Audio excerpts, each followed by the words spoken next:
Jadi ketidakpastian geopolitik sekarang itu sangat memanas sekali. Apalagi ditambah Donald Trump sekarang. Donald Trump sekarang itu sudah memutuskan hubungan dengan Benjamin Netanyahu, Perdana Menteri Israel. Ini bukan sekedar retak, tapi ini sudah putus total sekarang. Ini langsung disampaikan oleh Donald Trump. Ingat ya, ini bukan sekedar perubahan geopolitik yang ringan. Ini merupakan perubahan politik yang sangat berat sekali. Bagaimana kalau kita lihat, pembalikan arah ini itu sangat dramatis. Kenapa? Karena selama bertahun-tahun, hubungan Amerika Serikat dengan Israel ini kan digambarkan sebagai tak tergoyahkan. Tapi kini, justru mantan Presiden Amerika Serikat, sekaligus Presiden yang sekarang, yaitu Donald Trump, yang awalnya itu sangat pro-Israel, sekarang sudah mengaku telah dijebak dalam permainan politik Netanyahu. Pertanyaannya, apakah ini ada tanda-tanda bahwa hubungan istimewa Amerika Serikat dengan Israel ini mulai runtuh? Apakah ini hanya bagian dari konflik kepentingan pribadi dua pemimpin yang ambisius ini? Dan tak kalah penting, apa yang melatar belakangi Donald Trump sekarang itu kok memutus hubungan dengan Benjamin Netanyahu ini? Mari kita bahas di video ini semuanya.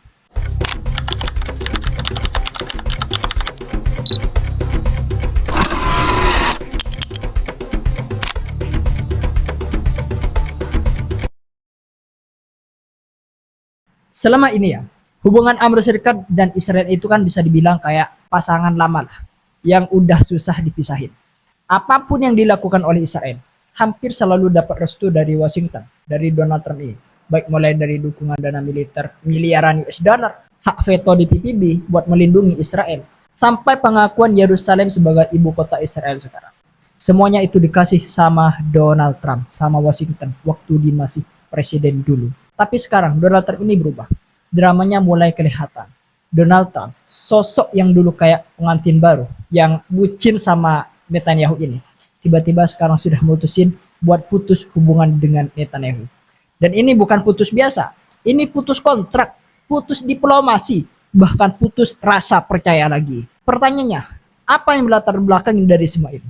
Kalau saya lihat dari laporan dari orang dalam tim Donald Trump ya, salah satu alasan utama kenapa Donald Trump itu sekarang mutusin hubungan dengan Netanyahu, Perdana Menteri Israel ini, yaitu adalah karena Donald Trump sekarang merasa dimanipulasi. Jadi Donald Trump itu sekarang sudah sadar, sudah merasa bahwasanya Netanyahu itu memanfaatin kedekatan pribadinya dengan Trump untuk mengatur-ngatur arah kebijakan luar negeri Amerika Serikat.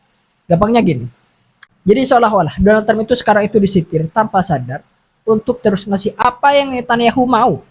Bahkan ketika itu, sebenarnya bertentangan sama kepentingan Amerika Serikat itu sendiri. Seperti contohnya, ya waktu Amerika Serikat keluar dari kesepakatan nuklir di Iran. Jadi kan banyak para analis, bahkan saya tuh bilang, keputusan itu lebih karena tekanan dari Israel ketimbang pertimbangan strategi Amerika Serikat. Saya pernah bahas di video yang dulu.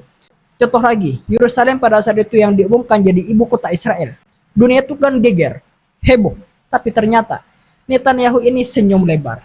Dan sekarang, setelah semua itu terjadi, Donald Trump malah ditinggalkan sendirian waktu diminta Israel buat ngeredain perang di Gaza. Makanya Donald Trump itu bilang bahwasanya Netanyahu ini justru jalan terus. Bahkan kayak gak peduli sama citra Amerika Serikat di mata dunia itu sendiri. Israel itu egois. Israel itu mementingkan kepentingan pribadi tanpa melihat kepentingan siapa orang yang mendukung di belakangnya. Yang mana ini sangat bertentangan dengan kepentingan Amerika Serikat. Makanya Donald Trump itu sudah mulai ngerasa bahwa ini bukan hubungan simbolis dan ini terus-terus bisa merugikan terhadap Amerika Serikat. Dan yang bikin tambah menarik ya, tuduhan manipulasi ini datang dari seorang Donald Trump. Seseorang, ini langsung disebutkan di videonya ya, seseorang yang biasa dikenal manipulatif juga. Jadi ketika si pemain ngerasa ini dimainin, ini membuat publik itu bertanya-tanya, selama ini siapa yang sebenarnya megang kendali? Apakah Donald Trump atau Netanyahu? Dan ini bisa jadi bom waktu. Kenapa? Karena kalau Donald Trump aja bisa ngerasa dimainkan oleh Netanyahu ini, gimana dengan presiden-presiden sebelumnya yang nggak pernah ngaku sampai sekarang? Jangan-jangan memang dari dulu banyak keputusan besar Amerika Serikat itu gak sepenuhnya murni kepentingan nasional mereka, tapi ini hasil dari permainan lobby yang dalam dan panjang. Kemudian selanjutnya, ini ada bagian yang menurut saya tuh diam-diam menghanyutkan reputasi Netanyahu di kancah global sekarang. Jadi gini, salah satu respon Donald Trump yang menandakan bahwasanya Donald Trump itu sudah mulai memutus hubungan dengan Netanyahu ini. Yaitu sekarang Donald Trump itu sudah ngelakuin tur diplomatik ke Timur Tengah. Dia mampir ke Arab Saudi, Qatar, Uni Eropa, Arab. Pokoknya negara-negara kunci di kawasan Teluk lah. Tapi tahu gak siapa yang gak diajak? Yaitu adalah Israel.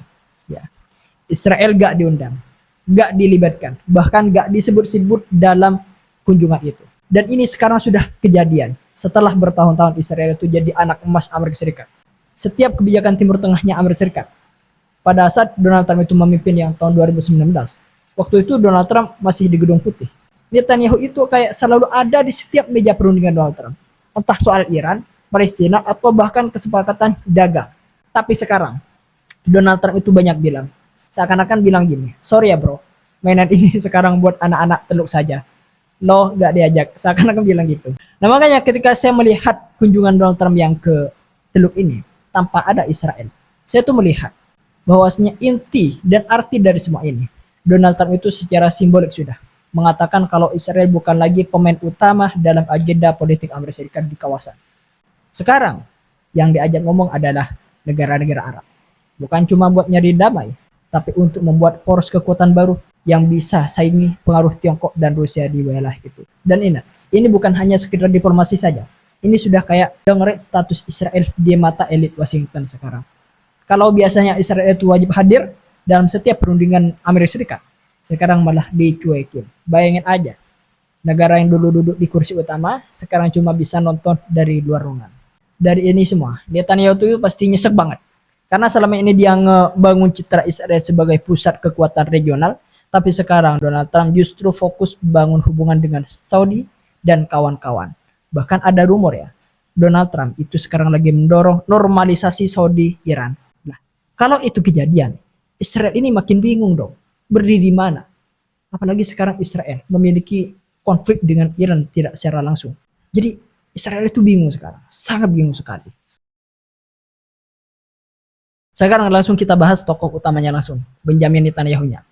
Setelah Donald Trump yang dulunya sahabat karibnya sendiri, sekarang sudah memutus otak dan ngasih sindiran pedas sekarang. Semua orang saya yakin pasti nungguin gimana respon Bibi. Bibi itu nama julukan akrab Netanyahu di politik Israel ya. Jadi bagaimana respon Netanyahu mengeducuikan yang dari Donald Trump ini? Anehnya, dari ini semua, Netanyahu ini justru milih bungkam sekarang. Gak ada klarifikasi panjang, gak ada bantah keras, bahkan gak ada sindiran balik. Dan ini gak biasa, karena Netanyahu itu biasanya sangat cepat pasang badan kalau ada yang nyerang dia, apalagi kalau soal hubungan internasional. Tapi di kasus ini, dia tuh kayak lagi mikir keras sekarang. Mungkin dia mikir sekarang, kalau saya balas serang Donald Trump, nanti saya tuh kehilangan dukungan sayap kanan di Amerika Serikat. Tapi kalau saya diam saja, citra saya di dalam negeri ini makin melemah nantinya. Karena jujur saja ya, kehilangan kedekatan dengan figur sekuat Donald Trump ini itu bukan cuma soal harga diri, tapi soal kelangsungan kekuasaan. Apalagi hubungan mereka pribadi dulu jadi kartu politik Netanyahu di dalam negeri Israel. Dia tuh sering pamer, seakan-akan memamerkan bahwasanya saya tuh punya akses langsung ke Gedung Putih. Tapi sekarang ini malah ditolak di depan umum. Dan yang lebih bahaya lagi, diamnya Netanyahu ini bisa jadi taktik. Bisa saja dia tuh lagi konsolidasi, nyari celah, atau bahkan ini bisa saja nego di belakang layar sama kubu politik Amerika Serikat yang lain, termasuk Joe Biden. Bayangin aja, Netanyahu yang dulu begitu dekat sama Donald Trump, sekarang bisa jadi bakal merapat ke lawannya demi nyelamatin posisi Israel. Jadi pertanyaannya sekarang, apakah Netanyahu ini akan tetap diam saja setelah ini, atau dia masih menunggu waktu yang pas untuk menyerang balik Donald Trump ini? Entah lewat opini publik, lobby politik, atau bahkan lewat tekanan ke kelompok pro-Israel di Amerika Serikat. Yang jelas, ini bukan akhir dari drama ini. Ini baru babak baru dan bisa jadi Netanyahu itu sedang mempersiapkan langkah balasan yang jauh lebih halus, tapi mematikan. Makanya kalian itu harus kritis dari geopolitik khususnya di Amerika Serikat ini. Karena ini sangat menarik sekali. Ini tuh bukan sekedar tambahan ilmu kepada kalian. Ini seakan-akan sudah menjadi entertainment tapi berbasis ilmu. Jadi subscribe video YouTube saya ini bukan saya nyari duit enggak, agar kalian bisa dapat info menarik dan entertainment tapi berbasis ilmu lainnya. Ini bisa menjadi opini ya, dan bisa menjadi usulan kepada orang-orang di luar sana, khususnya pejabat-pejabat ya. Kalau hubungan Donald Trump dan Netanyahu saja ini bisa pecah ya, maka jelas Tidak ada yang abadi dalam politik. Bahkan antara sekutu abadi sekalipun yang dulunya dianggap fondasi kokoh geopolitik Amerika Serikat Israel, kini berubah jadi panggung penuh intrik dan saling tuduh manipulasi.